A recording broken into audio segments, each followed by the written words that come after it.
Global heat map के दूसरे episode में आप सबका स्वागत है। इस प्रोग्राम में हम इस हफ्ते के इम्पॉर्टेंट इंटरनेशनल और सामरिक विषयों पर चर्चा करेंगे। चर्चा का विषय है अमेरिका के इलेक्शन। जो हूदी ग्रुप है यमन का, उसने किस तरीके से इजराइल हमास वार का पूरा तरीका ही बदल दिया है। भारत और चीन में क्या कुछ नजदीकियां बढ़ रही हैं। रूस और नाटो आपस में एक दूसरे को वार्निंग दे रहे हैं। क्या प्रेसिडेंट मुइज़ो भारत के नजदीक आना चाहते हैं, और बांग्लादेश में क्या वो पाकिस्तानियों की तरह बिहेव करना शुरू कर चुका है। ये सब बातों पर आज हम चर्चा करेंगे। सबसे पहले यूएस इलेक्शन के बारे में। अभी पूरे विश्व में सभी मीडिया चैनल्स के ऊपर सुर्खियों में आ गया है कि प्रेसिडेंट ट्रंप के ऊपर दोबारा हमला हुआ है। किसी ने गन लेकर उनके ऊपर एक जानी हमला करने की कोशिश की। जाहिर है कि अमेरिका को सोचना पड़ेगा कि उनका जो गन कल्चर है और जो उनकी इंटरनल सिक्योरिटी है, उसके बारे में उन्हें अपनी तरफ ध्यान देना चाहिए।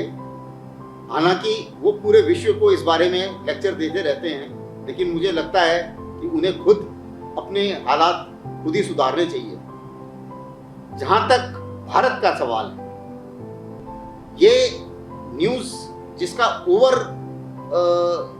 एक्सपोजर हो रहा है, वो मुझे नहीं लगता कि इतनी भयानक जरूरत है, क्योंकि भारत के लिए जो भी इस इलेक्शन में जीते, हालात कोई खास बदली नहीं होंगे। जो भारत और अमेरिका के बीच में अच्छे संबंध हैं वो चलते रहेंगे। जिन चीज़ों में हमारी सहमति है वो भी चलती रहेगी, और जिन चीज़ों में कुछ पॉइंट ऑफ डिफरेंस हैं वो भी चलते रहेंगे। जहाँ तक ऐसा माना जाता है कि आदमी बदल जाते हैं, लीडर बदल जाते हैं, लेकिन देशों के इंटरेस्ट नहीं बदलते, और वही चीज़ भारत और अमेरिका के बीच में लागू है। तो मुझे लगता है कि हालात वैसे ही रहेंगे, और इस पर मैं और चर्चा नहीं करूँ। हूदी जो एक ग्रुप है, इन्होंने अभी एक हाइपरसोनिक मिसाइल से वार किया है इजराइल की जमीन पर। हालांकि इजराइल को कोई बहुत ज्यादा नुकसान तो नहीं हुआ, लेकिन इस वार ने कई सारी चीजों के ऊपर का खुलासा किया कि कितनी कमजोर है इजराइल का एयर डिफेंस, और इजराइल के साथ में अमेरिका के भी वहां पर अभी युद्धप्रोत हैं जो कि उनके एयर डिफेंस में उनकी मदद करते हैं। तो इसका मतलब एक हाइपरसोनिक मिसाइल उन सबको भेद कर अमेरिका इजराइल की जमीन पर पहुंच पाई, और ये एक बड़ा खतरा है। इसका मतलब है कि हाइपरसोनिक हथियार जब भी फायर होगा, तो चाहे अमेरिका हो चाहे कोई और कंट्री हो, ऐसा नहीं है, वो भेज सकता है। जो एयर डिफेंस है, कोई भी एयर डिफेंस 100% नहीं है। दूसरी बात, हम हूदीज ने अपने कुछ लड़ाके सीरिया में भेज दिए। तो ये भी साबित हो जाता है कि हूदीज पहले हमेशा अनाउंस कर रहे थे कि जी जरूरत पड़ेगी तो हम जाके लड़ेंगे इजराइल से, अगर वो गाजा की लड़ाई बंद नहीं करते। कुछ लगता है कि उस हिसाब से उन्होंने कुछ सोल्जियर भी वहाँ पर भेजे हैं, और वो इसका मतलब वो झूठ नहीं बोल रहे। तीसरी चीज ये है कि नेतन्याहू अपनी कुर्सी बचाने के लिए वो इस लड़ाई को बढ़ाते जा रहे हैं। उनका ये कहना कि भाई मैं हमास को पूरी तरह बर्बाद करूंगा, अगर अमेरिका अपनी पूरी ताकत के साथ हूदीज को बर्बाद नहीं कर पाया, तो वो कहाँ से हमास को पूरी तरीके से बर्बाद कर देगा।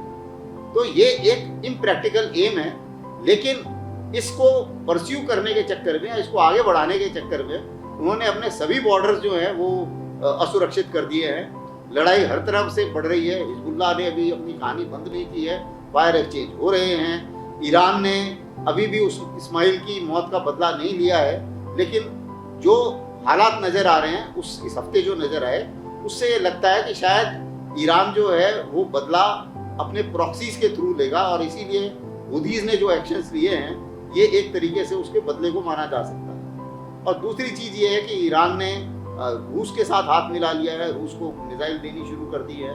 तो ये भी एक तरीके से एक गुट बना रहा है ईरान, और शायद ये भी एक जवाब देने का तरीका है। तीसरी जो बड़ी खबर इस हफ्ते रही वो है कि क्या भारत और चीन नजदीक आ रहे हैं। अगर आप ध्यान से देखें तो हमारे विदेश मंत्री और उनके विदेश मंत्री की मुलाकात हुई, उसके बाद स्टेटमेंट आई। दोनों स्टेटमेंट अच्छी लग रही है। हमने भी कुछ स्टेटमेंट दी, उन्होंने भी कुछ स्टेटमेंट दी, हालांकि बिल्कुल एग्जैक्टली सेम नहीं है, लेकिन फिर भी स्टेटमेंट थोड़ी पॉजिटिव नजर आती है। साथ ही साथ लेकिन ये बात मानने वाली है कि उनका कहना है कि हमने 4 पॉइंट के ऊपर डिसएंगेजमेंट किया है, लेकिन ऑन ग्राउंड जो पहले डिसएंगेजमेंट हुआ था उसके बाद कोई डिसएंगेजमेंट नहीं हुआ है। शायद वो उसी बात का पहले जिक्र कर रहे थे, और उसी को मेरे को लगता है कि मीडिया ने बढ़ा चढ़ाकर पेश करा है। जहां तक बॉर्डर का ऊपर जो स्टैंड है उसमें मुझे नहीं लगता कि चीन ने कोई कंसेशन दिया है, और ना ही हमें चीन के ऊपर भरोसा करना चाहिए। लेकिन जो चीज सामने नजर आ रही है कि शायद उड़ानें चीन और अमेरिका के बीच, चीन और भारत के बीच में शुरू हो जाएं। कोरोना के दौरान ये बंद हो गई थी, एक हफ्ते में तकरीबन 400 उड़ानें जाया करती थी, और उससे शायद ट्रेड बढ़े, पीपल टू पीपल कांटेक्ट बढ़े, और ट्रेड को बढ़ाने की जरूरत भी महसूस हो रही है। अगर हमें 5 ट्रिलियन इकोनॉमी बनना है तो विश्व की दूसरी सबसे बड़ी इकोनॉमी के साथ में आगे बढ़ना तो पड़ेगा। उसी मुताबिक हमें भी अपनी इकोनॉमी को अगर डेवलप करना है तो जाहिर है कि जो रॉ मटेरियल आता है वहाँ से, जो APIs आते हैं, जो मशीनें आती हैं, उनकी ज़रूरत तो भारत को है और पड़ेगी और रहेगी, क्योंकि वो ग्लोबल सप्लाई चेन का एक बड़ा हिस्सा है जिसका ऑल्टरनेटिव ना भारत ढूंढ पाया है, ना अमेरिका ढूंढ पाया, ना कोई और ढूंढ पाया है। इतनी जल्दी शायद नहीं हो पाएगा, चाहे अलग भी उसको करने की कोशिश की जाए तो भी उसमें कम से कम 10-15 साल तो लगेगा। तो उस तरीके से ये एक पॉजिटिव डेवलपमेंट के तौर पे नजर आ रहा है। जहां तक रूस का सवाल है और रशिया यूक्रेन वॉर का सवाल है,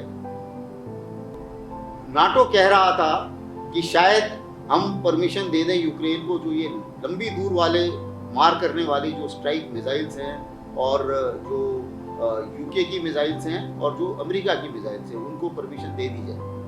लेकिन उसमें बहुत बड़ा खतरा है, और रूस ने बहुत चेतावनी भी दी कि अगर ऐसा होता है तो लड़ाई बहुत ज़्यादा आगे बढ़ जाएगी। और उन्होंने टैक्टिकल न्यूक्लियर वेपन्स की तरफ भी इशारा किया, और ये इशारा जो है इस चीज़ को जाहिर करता है कि उसको रूस काफ़ी सीरियसली ले, और ये सीरियसली लेने का एक कारण भी बनता है, क्योंकि ये जो लंबी मार वाले हथियार है, ऐसा नहीं है कि यूक्रेन लंबी मार के हथियार अभी इस्तेमाल नहीं कर रहा है, लेकिन वो अपने हथियार इस्तेमाल कर रहा है। तो लंबी मार तो ऑलरेडी हो रही है, लेकिन अगर ये वेपन जो अमेरिका ने दिए हैं और जो यूके ने दिए उनका इस्तेमाल होता है, तो उसके लिए जो सैटेलाइट्स है और जो गाइडेंस सिस्टम है, ये इन दोनों देशों का हो, और उसके ऑपरेटर्स भी इन दोनों देशों के हों। तो ये माना जाएगा कि इनके लड़ाके चाहे वो अपने देश से करें, लेकिन लड़ाई में शामिल हो गए तो वो एक अलग लेवल का एस्केलेशन हो सकता है, और उसमें रशिया अलग से रिस्पॉन्ड करेगा। और उसी में पुतिन की चेतावनी थी, और मुझे लगता है कि उस चेतावनी की तरफ अभी ध्यान भी दिया जा रहा है, क्योंकि प्रेसिडेंट बाइडेन और जो यूके के प्राइम मिनिस्टर जब आपस में मिले तो इसके ऊपर उन्होंने फैसला लेना था, और फैसला उन्होंने नहीं लिया, और ये कहा कि भाई इस फैसले को हम अभी और आगे बढ़ाते हैं और बाद में देखेंगे इसके बारे में। तो मुझे लगता है कि शायद ये कुछ हद तक अभी टल गया। उसी मुताबिक रशिया यूक्रेन वॉर में अभी और भी चीज़ें सामने नज़र आ रही हैं। एलिगेशंस अमेरिका ने लगाए हैं कि इन्होंने, नॉर्थ कोरिया ने भी वहाँ पर हथियार भेजे हैं, ईरान भी मिसाइल भेज रहा है, और ये एलिगेशंस हैं। इसका कोई विशेष प्रूफ तो नहीं है, लेकिन इसका मतलब है कि एक दूसरा खेमा भी बढ़ता जा रहा है और स्ट्रांग होता जा रहा है दूसरा खेमा। उसी में अभी किम जो प्रेसिडेंट है नॉर्थ कोरिया के, उन्होंने भी एक फ़ोटो अपनी खिंचा के डाली है अपने सेंट्रीफ्यूज के साथ में, जहाँ पे न्यूक्लियर हथियार बनते हैं या उनको न्यूक्लियर यूरेनियम को एनरिच किया जाता है। तो उस जगह पे उन्होंने फ़ोटो खिंचा के ये भी बताने की कोशिश की कि भैया मैं न्यूक्लियर वेपन वाला देश हूँ, तो ये आप भूलें ना, क्योंकि आप जो कुछ भी कर रहे हैं साउथ कोरिया के साथ एक्सरसाइज कर रहे हैं, तो वो आप इसको ज़रा ध्यान देते हुए करें। तो कुछ हद तक मुझे लगता है कि इस हफ्ते अमेरिका के लिए कुछ बहुत अच्छा नहीं रहा। अभी अगर हम नज़दीक में चलें तो मुइज़ू प्रेसिडेंट मुइज़ू जो हैं मालदीव्स के, वो लगता है कि भारत के नज़दीक आना चाहते हैं। एक विज़िट भी उन्होंने अनाउंस की है। ऐसा भी माना जा रहा है कि जो उनके 2 कैबिनेट कलीग थे, जो मंत्री थे, जिन्होंने कुछ मजाक उड़ाने की कोशिश की थी प्राइम मिनिस्टर मोदी की, उन दोनों ने रिज़ाइन दे दिया है। उन्हें भी अब, पहले तो इंडिया आउट कैंपेन उन्होंने चलाया इलेक्शन के टाइम में, लेकिन जब एक बार कुर्सी में बैठ गए तब उनको हालात नज़र आए कि भाई देश अगर चलाना है तो भारत की मदद तो लेनी पड़ेगी। तो अब वो कोशिश कर रहे हैं कि कुछ आर्थिक मदद भारत से मिले, और उस तरफ मुझे लगता है कि उनके आने का मकसद आर्थिक मदद ही है। लेकिन ये भी हमें नहीं मानना चाहिए कि उनके चीन से संबंध कुछ कम हुए हैं, ऐसा नहीं है। चीन के साथ भी उतने ही प्रगाढ़ संबंध हैं, उनसे भी वो कंसेशन मांग रहे हैं, और कोशिश वो ये करेंगे कि दोनों से जितना ज़्यादा कंसेशन वो समेट सकें वो समेटें, ताकि आपस में भारत के लिए भी ये ज़रूरी है कि भाई वो उनके खेमे में ना जाके बैठ जाएं, इसलिए भारत भी उनकी मदद करना चाहिए। बांग्लादेश के हालात कुछ खास अच्छे नहीं नज़र आ रहे हैं। वहाँ पर जो गड़बड़ी चल रही है, देश की अंदरूनी गड़बड़ी, वो तो अभी भी जारी है, और प्रोटेस्ट भी हो रहे हैं, मारामारी भी हो रही है। जो अभी देखने में आया कि एक रिलीजन जो है वो दूसरे के ऊपर हावी होने की कोशिश कर रही है। हिंदुओं को पहले भी मारा पीटा गया था, लेकिन अब दुर्गा पूजा में ये बताया जा रहा है कि जी जब नमाज होगी तो आप दुर्गा पूजा की अपनी प्रोसीडिंग्स बंद कर दें। तो एक रिलीजन को दूसरे के ऊपर चढ़ा के देखा जा रहा है, तो ये भी कोई बहुत अच्छी खबर नज़र नहीं आ रही है। और उसी के साथ साथ उनके जो जमाती कुछ टेररिस्ट थे, उनको भी बाहर निकाल दिया गया है। कुछ जो एक प्रोफेसर हैं जो जमात से उनका कनेक्शन है, उन्होंने तो यहाँ तक कह दिया कि हमें पाकिस्तान से बोलना चाहिए कि भाई उनका जो न्यूक्लियर हथियार है उसकी छत्र छाया हमारे ऊपर भी पड़नी चाहिए, ताकि हम भारत से जो खतरा है उसको टाल सकें। हालांकि उनकी गवर्नमेंट की पोजीशन नहीं है, लेकिन इस किस्म की अगर बातें हो रही हैं तो जाहिर है कि भारत के खिलाफ और पाकिस्तान के फेवर में ये जो जमाती हैं और जो इस्लामिक फंडामेंटलिस्ट्स हैं, उनकी जो पकड़ है देश के ऊपर वो आगे बढ़ रही है। और इस बीच में अमेरिका की भी कुछ चालाकी थोड़ी नज़र आ रही है। अमेरिका के लोग वहाँ नज़र आए और उन्होंने ये भी बोला कि जी हम इस गवर्नमेंट से खुश हैं, और इस गवर्नमेंट को जो अभी बनी है, हालांकि उस गवर्नमेंट की कोई लेजिटिमेसी नहीं है, कोई इलेक्शन तो हुआ नहीं है, ये तो टेम्परेरी अरेंजमेंट है, लेकिन उन्होंने बोला है कि हम फाइनेंशियल मदद करेंगे तकरीबन $200 मिलियन की। तो अमेरिका का भी दोगला चेहरा थोड़ा सा नज़र आ रहा है। तो ये सब कुछ हुआ इंटरनेशनल और सामरिक विषयों पर पूरे विश्व में हमारे आसपास, और इन्हीं किस्म के विश्लेषण, इसी किस्म का विश्लेषण लेकर अगले हफ्ते हम फिर हाजिर होंगे आपके साथ। धन्यवाद।